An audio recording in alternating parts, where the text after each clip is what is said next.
on the Retto Show.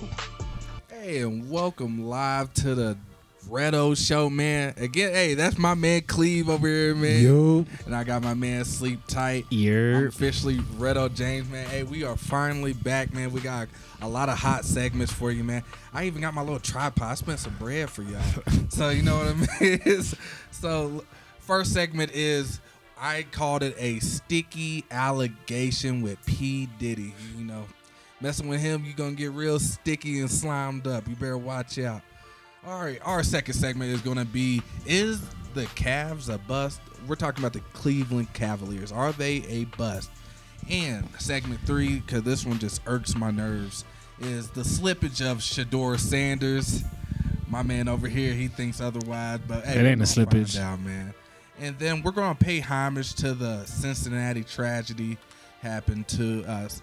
A kid got shot in the back and ended up dying. We got more on that. And last but not least, what's your parlay looking like? We always trying to make you some money. Hey, we'll be right back on the Retto Show.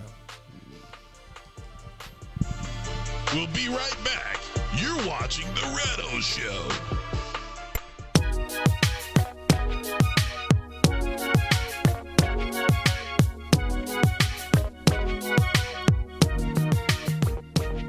And welcome back to the Retto Show. Hey, our first segment is, it's a sticky situation. We got P. Diddy. Cassie revealed in trial that she would rub men's sperm on Diddy's nipples on this alleged freak off. I don't know how freaky this can get. And, you know, it kind of drives me crazy. Cleve, what you got to say about that, man? I mean, again, I guess I started reading about the allegations. So it looks like he was actually making Cassie be a prostitute. So from what I was reading, you know, people were paying him to sleep with some of the female members in his little society. And we'll call it a society because we don't know what's really going on. It might be a cult. You never know. They might have just really enjoyed it, and now they're just trying to pocket him for the money.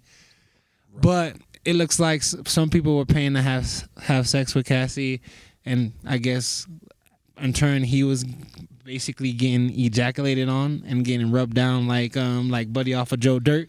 That's crazy. Apply the lotion on the skin and keep clean.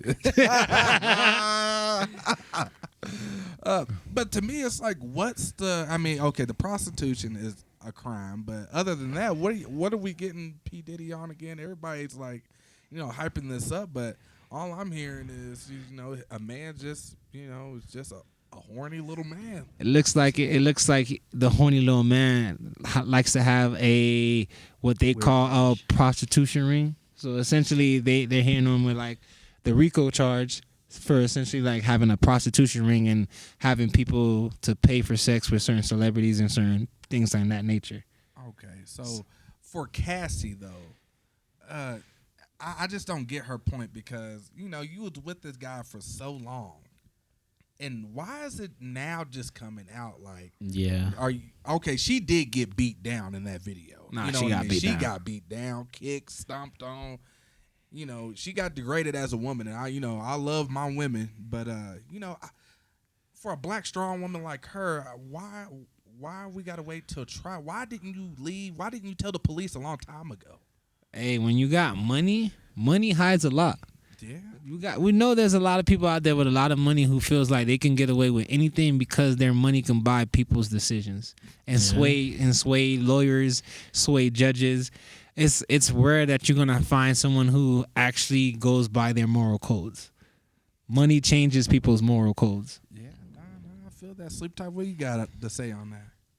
Well, me, it's pretty wild, to be honest with you. Hearing all this rubbing, whatever, on people's body, that's a pretty weird fetish to me. And like you said before, bro, like now it's taking so long for that to come out. Like, that's weird. That's what I think of it. My last thing on it is, one, Cassie, you should have said this a long time ago. I don't agree with P. Diddy's doing, but, you know, she should have said something a long time ago. You know, she's a outspoken woman. She's being outspoken right now. where was you at 4 years ago? But like you said, money can't hide a lot of things. I guess if you get somebody 50 bands, are you going to shut up? But like I said, it takes years to build it. Like, listen, we got drug dealers out there who's been doing this forever. The reason why the government ain't taking them down is because it takes years to build cases to take people down. Now they got enough people coming forward saying that they've done something or they feel like they was wrong by Diddy, which makes it easier for Cassie to come back and be like, hey, they're right. There were things that were being done that he did that shouldn't have been done that's actually illegal. But money can hide it. Yeah. Right. And last thing I got to say on this now, we're going to go back to the semen that Cassie's applying to this grown man's nip glands. I mean, I heard it was for his eczema. Hey, what I'm going to tell you is, how in the world does that turn you on? Hey, that is probably the freakiest thing I ever heard. Only thing I could think about is for your eczema, because the females say they apply that on their skin and it makes them glow. So that's the only thing I could think of. That was his routine for his skincare. And now when I see the sketches, he probably He look crazy. Applying it to his hair, because now he's looking like the silver freaky fox. Hey, but we'll be right back on the Retto Show. We'll be right back. You're watching The Retto Show. And welcome back to The Retto Show. Again, that's my man Cleve, man. You already know. And I got my man Sleep Tight. Hey, this is wild because I thought they were going to be really good a few weeks ago. I said, is the Cleveland Cavaliers a bust? Sleep Tight, I'm going to go ahead and have you do the honors. Honestly, I don't think they're a bust at all, to be honest. Because really, next year, they can come back and win it all, to be honest with you. Because you heard D. Mitchell in that press conference. He looked like he was going to come back next year and come back and stronger, better than ever, to be honest with you. I heard that before. And, I think. I heard that before. That with Steph. Like, they don't want to see us next year. Look what happened. Man, I heard that won all the time. He won that. But that's a different team, though. I know, but like, I'm getting the same vibe like off I what he said a couple of weeks ago.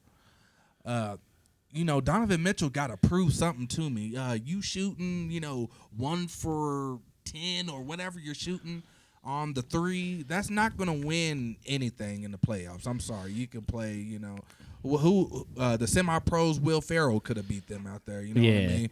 But you're not gonna win the game when you're missing. I mean, he is getting 40 points, but when you're just one-dimensional all the time, it's easy to just stack up on you. That's what they do to Giannis. Yeah. You know what I mean? But Cleve, man, yeah, they're a bust. I'm gonna say it like this, and I'm gonna tell you why they're a bust. Because they try to take the Miami Heat blueprint. And I'm gonna tell you why. They got them a star like Mitchell. You got you some key role players like Garland, but Allen. I think he was injured though. Yeah, he played the last game. Yeah. Allen, he did? Okay. Mobley. They got the role players.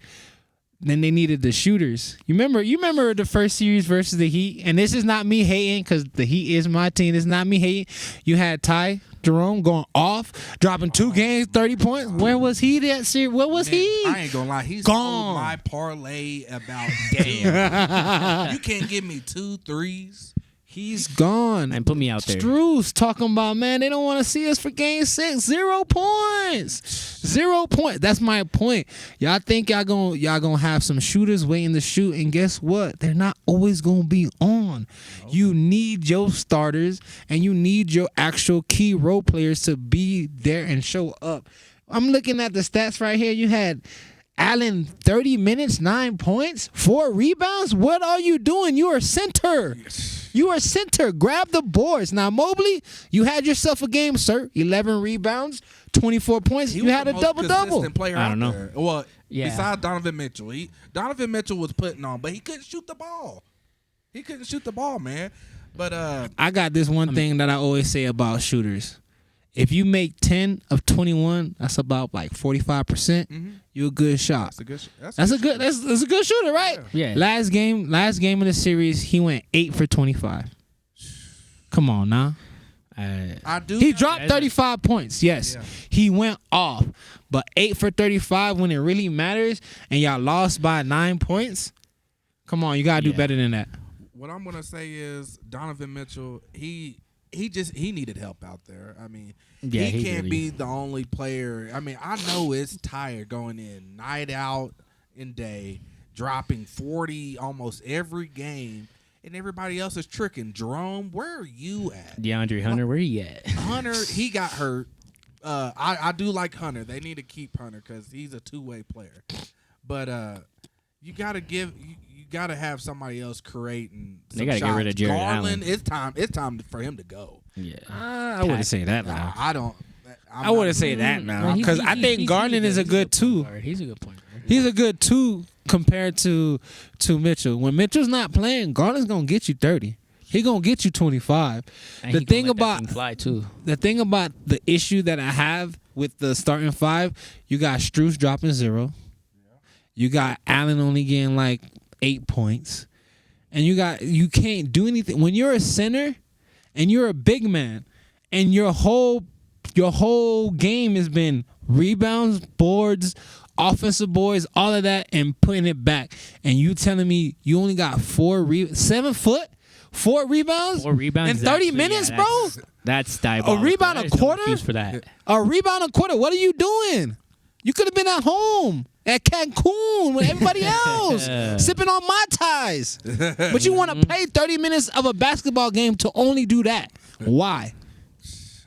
What I'm gonna tell you is, like you said, you hit it right on the nail. The role players was not it. I mean, Mobley was good. Like you said, Strus, Jerome. Who's the big? What's the big? The Fro. I mean, Jared bro, they was crap. Allen. Yeah. They was crap, and the Pacers was. Can't even lie. We're gonna have to bleep this out, but they was putting belt out there. I mean, that's what I'm gonna say, man. I mean, they was out. Waved them bye-bye. I can't. I do think the Cavs are a bust, but they did play a Pacers team that could score a lot of points with about anybody on the court. Any team that you put in front of them, they're gonna get that number for sure. And I'm gonna say it like this. I know this is for some foreshadowing. OKC takes it tonight. OKC takes it tonight. Oh, You hear me, Denver? You hear me, Denver? Hey, yo. Y'all going home. Yo, Cancun. y'all hear Say Denver? Y'all hear bye-bye. Hey, this is off topic, but hey, I'm gonna tell y'all this. I grew into a Denver Nuggets fan. Coming from Kentucky, there's no team. You know what I mean? I like the Nuggets, man. Jokic is gonna give it. They're gonna bring it to Game 7 in OKC, man. Bet on it. Actually, I already got my lay in it. Hey, but we'll be right back on the Retto Show. We'll be right back. You're watching the Retto Show. Hey, and welcome back to the Retto Show, man. Hey, a hot segment, man, is the slippage of Shedeur Sanders from prime time to 5th round. Oh my goodness. Hey, Cleve, we're gonna go ahead and you gonna go ahead and take it away, man. Was it a slippage? Some would say yes. I personally say no. After watching the film and hearing people say he didn't have a good offensive line, well, his offensive line wasn't the best, but he did nothing to help them. He holds the ball too much. And let's be honest, he is the slowest of Deion's son. He probably runs like a 4.9. Nah, let's be honest. He's probably slower than Tom Brady. So, if I can be honest, with that being said, your dad being prime time, one reason. 2, you followed him your whole college career to Jackson State, to Colorado. Now, I would give Shedeur the benefit of the doubt if he would have transferred from Jackson State and would have went somewhere else, even if it was D2 and would have did something on his own without his dad's help. But for me, it looks like he's a quarterback that got that basically got silver or spoon-fed everything. But that's what happens. He was in a system that, you're just being told what to do. Let's see how he looks in the camp versus other quarterbacks that's been in the league and other rookies. I honestly think he drafted where he was supposed to be. Even if it's a humbling experience, talent-wise, I think is right where he's supposed to be. Humbling is a diabolical way of saying this. I got the stats pulled up. Let's see.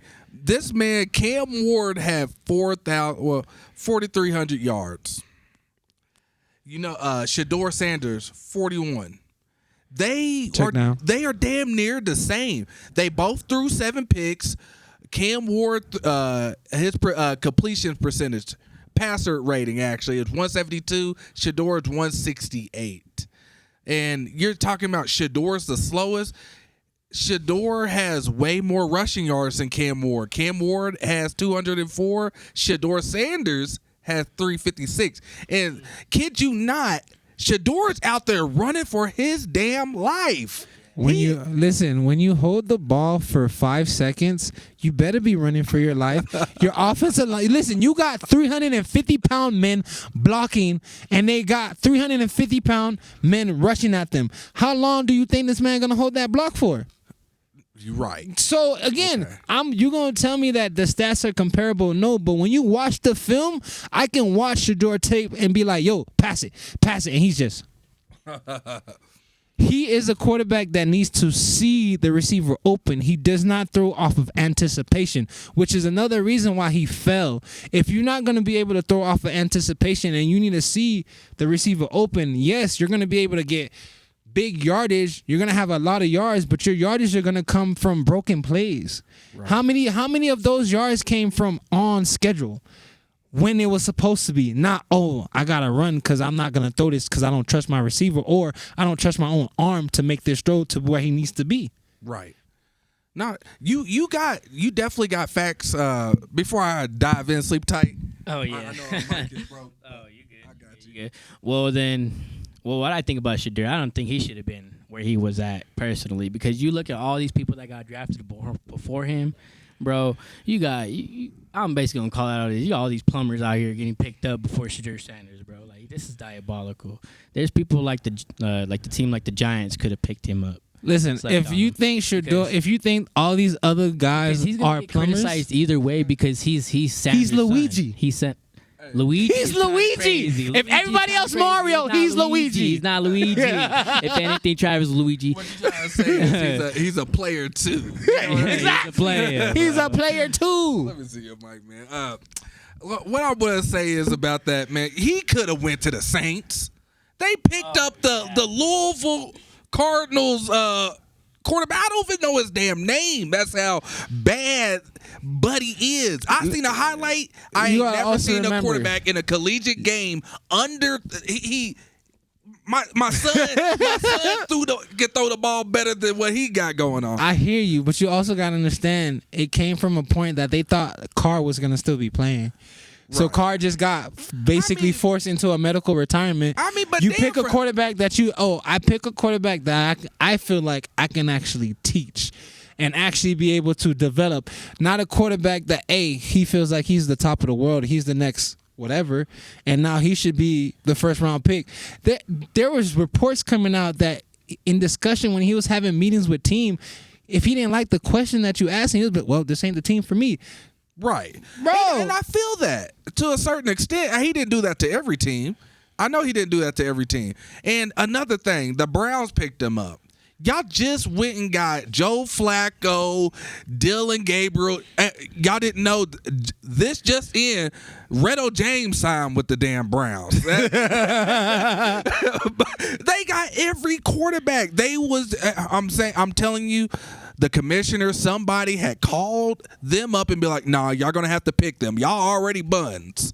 You know what I mean? I think what they realized was if Shedeur pans out, picking him up in the 5th round is going to make a cheap decision. So if Shedeur becomes a starting quarterback, you can cut Mr. I like to get rubbed on. You can cut Joe Flacco. You can cut Gabriel, or you can keep Gabriel as a backup. Yeah. And then Shedeur's contract is what, 3 years, 4 years minimum. Now, guess what? I can build around him. It's a great play by the Browns. Don't get me wrong. It's a great play by the Browns. Picking him up in the 2nd or in the 1st round as a 2nd round pick is stupid. Because what you're going to do is you're going to handcuff yourself to a quarterback who feels like he got all the leverage. By picking him up in the 5th round, you just told him, like, hey, bro, you don't got no leverage. Yeah, you're trying to humble a brother. But why are we sitting up here humbling this brother? He came from he's a Sander. Y'all know what time he is. He's prime time for a reason. That's his son. What I think it is the NFL obviously doesn't like confident black men. Why do we got to be humble all the time and, turn the other cheek? Listen, if I'm good, I'm letting people know that I'm good. I've heard NFL reporters basically said if Shedeur and Shiloh had swapped personalities, Shedeur would have been drafted higher and Shiloh would have been drafted. Because that quarterback, I'm over the confident quarterback, Johnny Manziel type vibe, look at what it gets those players. Name me a quarterback that came into the league overly confident, saying that I'm going to be a star, and actually did it. I would wait. You won't have quarterbacks that do that. You have running backs, receivers, DBs, linebackers, and they could talk all they want. But with the quarterback, you have to be smart. And with being smart, you have to know when to pick and choose when to talk. And he don't know how to do that just yet. And you can't learn that from Prime because what Prime is do, he gonna talk. He played DB. Before we go to commercial break, Sleep Tight, go ahead. Oh, well then, to be honest, I never heard of Colorado until Deion Sanders and Travis Hunter put them on the map. I didn't even know who Colorado was until I watched Deion Sanders and Travis Hunter do what they do. So, personally, I think it's just like the NFL commissioner just trying to humble him and everything like that, and then that's just not right. I mean, it's good just for like a pay cut standpoint where it's just like if you could develop him and then cut the salary down and everything, make him like he doesn't have all the power in the world, but still getting drafted in the 5th round, it's diabolical. It's diabolical. Cleve definitely put it on the money right there. They want to be the team that holds all the cards, all the levers. Like you said, I actually get that. I didn't really think about it like that, but that's a good point. But but we'll be right back on the Retto Show. We'll be right back. You're watching the Retto Show. Hey, and welcome back to the Retto Show. This is a little bit more of a sensitive discussion right here. So on May 1st, 2025, the Cincinnati tragedy happened. The death of Ryan Hinton and Deputy Larry Henderson. Let me tell y'all the story. An 18-year-old Ryan Hinton was shot by a Cincinnati police officer during a foot chase following a report of a stolen vehicle, according to police. Hinton allegedly pointed a handgun at officers while fleeing. A firearm was recovered at the scene, though there is no indication he fired at police. That's just half of the story. I'm just going to pause it right there. I seen the footage. We're going to give y'all the footage, and no, he didn't point the gun at the cop. He was running. His back was towards the cop. He's running away from the police. Obviously, if I'm a kid and I got a 9mm, with the extendo clip on it, I'm running too, because obviously I'm 18. You're not allowed to have a gun at 21. He was shot in the back like a dog in Cincinnati, Ohio. They can justify it all they want. Yeah, like Ricky. He got shot in the back. Okay. I'm emotional because that's actually close to home where I'm from. Cincinnati is 45 minutes from Lexington, Kentucky. That's down the street. You know what I mean? And this is happening all the time. It's every time I hear the news. I'm everywhere about this, but why aren't we, showing this on TV everywhere? This should be national news everywhere. I want it played every damn week. Every week. We got to find justice. That was a kid. That's somebody's son. You know what I mean? I mean, justice was already found. Yeah. Based on the father, what the father felt like was his justice. Yeah. You can't never really come in. Listen, I'm a father. Yeah. And the last thing I want is someone to take my son away from me. I understand on both ends, because the other thing is I would never want someone to take me away from my son. Right. But it's like for you, and let's be honest, police feel like they have all the power in the world. Right. They got the gun, they got the badge, so they gonna feel like, hey, I told you to stop, you didn't want to stop. Could have easily tased the man. Could have easily tased the man, and he would probably drop. But if you think someone has a firearm and you fearful for your life, you're gonna run. A lot of times, kids run because they're scared of what's gonna happen. Right. How many times have we seen kids or criminals with guns just, hey, let's go ahead and start a war. Let's go ahead and start gunfight. I don't want to cut you off, but I'm going to say the second part so people know that what we're talking about. So this is the following day. Kid you not, May the 2nd.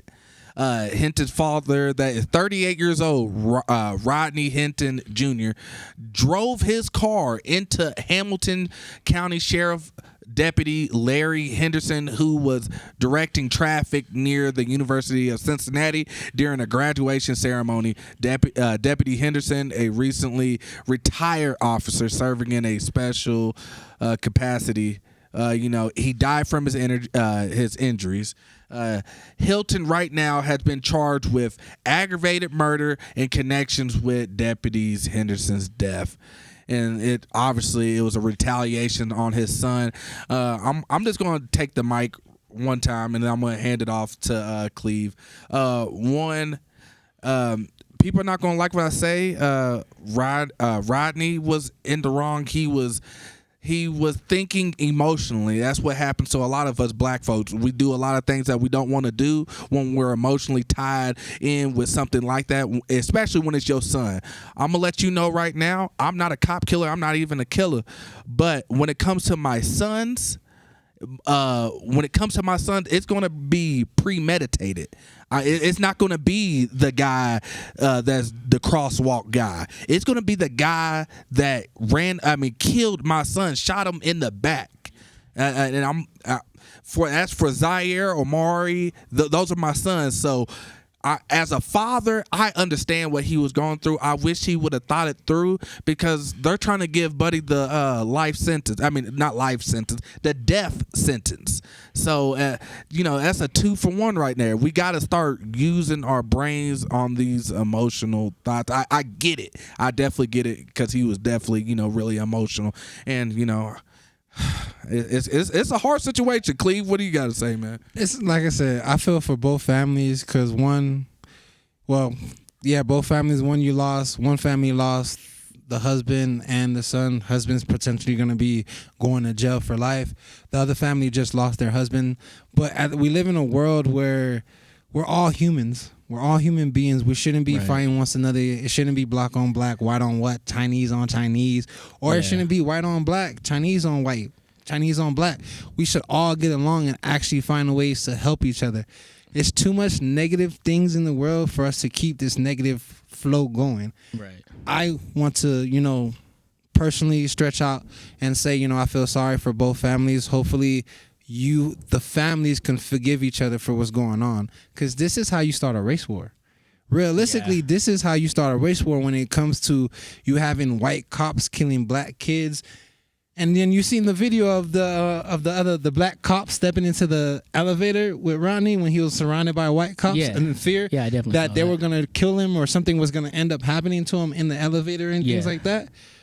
It can't be that. We should be able to have people on both sides letting each other know when something is wrong, because wrong is wrong, no matter the color of your skin, or female or male. Wrong is wrong. Yeah, it's a lot with these cops with guns, man. To be honest with you, bro, because then again, bro, there's I seen the video and everything like that, and there's no reason where you should shoot a young man, a young kid actually, running away from the cop, back turned against you. There's no reason for you just to shoot the man.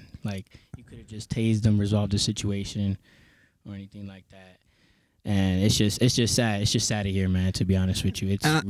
And I think the issue that a lot of people are gonna have with the cop incidents or the cop killings is when you see videos of Caucasian women and men having interaction with cops, hitting on cops, berating them, and they still don't get done how some of these black people get done.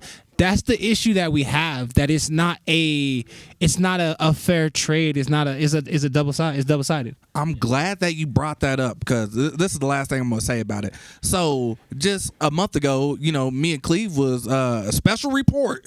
White man at Florida State was gunning people down, and you know what I seen? He had a swollen jaw. He wasn't carrying. They wasn't carrying him in a casket. They wasn't carrying him in a bag. But the black man that has a gun, he had a pistol, but the white guy had an assault rifle. So what's the difference? Okay, so what I'm trying to say is you gotta treat everybody the same because this is gonna get outrageous. You said it first. There's gonna be war on the streets, and it's gonna be a war because people are not treated fair and equally. And that's all I gotta say on that. I know we are running out of time. Hey, but we'll be right back on the Retto Show. We'll be right back. You're watching The Retto Show. Hey, and welcome back to The Retto Show. Again, that's my homie Cleve, man. Yo. And I got my man Sleep Tight. Yerp. Yes, sir, and I am Retto James. This is the last segment, so it is What Is Your Parlay Looking Like? Hey, Cleve, I got you going first, man. I got a nice little two-legger for you. They might not agree, but listen to me. The parlay, man. We're going to go ahead and parlay the Dodgers by 2 versus the Athletics. I should say. I like the Dodgers. Dodgers should be able to take this. And if I'm not mistaken, they actually lost yesterday.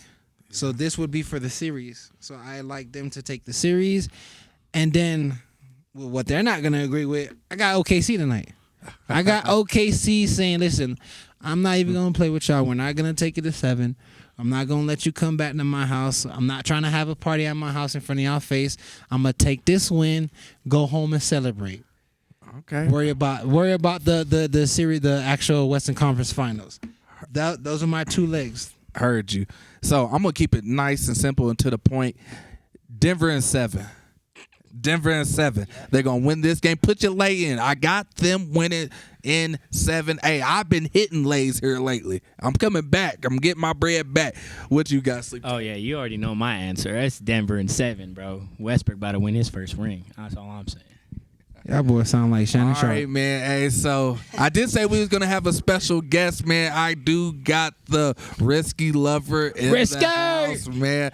Hey, I got my man Danielle McNeil about to come out with his hot single, Don't Get Hooked on a Junkie, a.k.a. I call him Fred Hampton.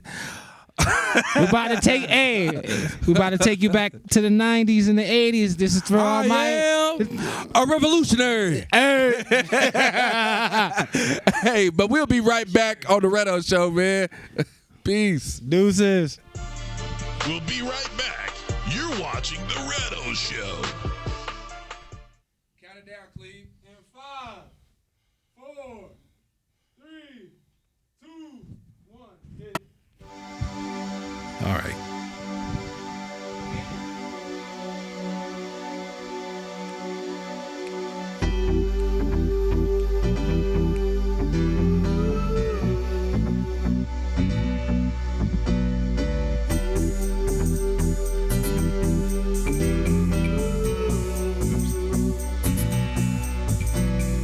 Why? That's all I can think of. When I seen her high, I knew I was caught up in her lie. Yeah, baby, wanna just break down and die, baby. Don't get hooked on the junkie, cause the junkie's always hooked. Yeah, don't get hooked on the junkie. On the junkie, baby. She might smile at you, he might smile at you. You might not find it funny when you lose all your money. So don't get shook. Yeah. Don't get took. Yeah. Don't get shook. Yeah, girl. Don't get took. To think there is no justice when all I wanna do was bust this. Yeah, she thought it was so damn hype. Put my money out her pipe. And it's a damn shame, cause on payday it's the same old game. Choking and toking while her life's still steady smoking. Drip drops the rain, drip drops the pain, she's still steady. Drip drops of rain, drip drops of pain. Crack cracking, cocaine. Don't get hooked on the junkie, cause the junkie's always hooked. Yeah, don't get hooked on the junkie. On the junkie, baby. She might smile at you. He might smile at you. You might not find it funny when you lose all your money. Don't get hooked on the junkie, cause